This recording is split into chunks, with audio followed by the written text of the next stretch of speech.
कर्मयोगी सुधाकर पंत परिचारक पांडुरंग सहकारी साखर कारखान्यावर दिनांक 15 रोजी अनेक कार्यक्रमांचा शुभारंभ। मुख्यमंत्री देवेंद्र फडणवीस यांच्या शुभ हस्ते कर्मयोगी सुधाकर पंत परिचारक यांच्या पूर्णाकृती पुतळ्याचं अनावरण,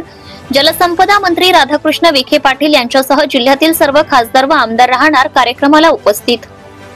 सोलापूर जिल्ह्याचे भाग्यविधाते सहकार तपस्वी सहकार महर्षी कर्मयोगी सुधाकर पंत परिचारक मोठे मालक यांच्या पूर्णाकृती पुतळ्याचा अनावरण समारंभ व कर्मयोगी सुधाकर पंत परिचारक पांडुरंग सहकारी साखर कारखान्याच्या श्रीपूर 10,000 मेट्रिक टन विस्तारीकरण, गाळप क्षमतेचा व पोटॅश निर्मिती प्रकल्पाचा शुभारंभ महाराष्ट्र राज्याचे मुख्यमंत्री देवेंद्रजी फडणवीस साहेब व महाराष्ट्र राज्याचे जलसंपदा मंत्री राधाकृष्ण विखे पाटील यांच्या शुभ हस्ते दिनांक 15 ऑक्टोबर रोजी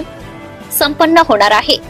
या कार्यक्रमासाठी सोलापूर जिल्ह्याचे पालकमंत्री जयकुमार गोरे, महाराष्ट्र राज्याचे सार्वजनिक बांधकाम मंत्री शिवेंद्र राजे भोसले, माजी उपमुख्यमंत्री विजयसिंग मोहिते पाटील, कृषी मंत्री दत्तात्रय मामा भरणे, सहकार मंत्री बाबासाहेब पाटील, महाराष्ट्र राज्य सहकार परिषदेचे अध्यक्ष राजेंद्र पाटील, खासदार प्रणितीताई शिंदे, खासदार धैर्यशील मोहिते पाटील याचबरोबर जिल्ह्यातील तमाम सर्व आमदार, सर्व साखर कारखान्याचे चेअरमॅन याचबरोबर विविध क्षेत्रातील मान्यवर मंडळी या अनावरण व शुभारंभ या कार्यक्रमासाठी उपस्थित राहणार आहेत।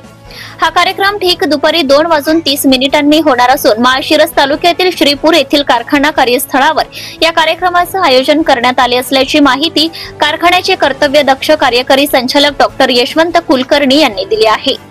तुम्ही या चॅनलवर नवीन असाल तर सबस्क्राइब करा, तसेच लाईक आणि शेअर नक्की करा।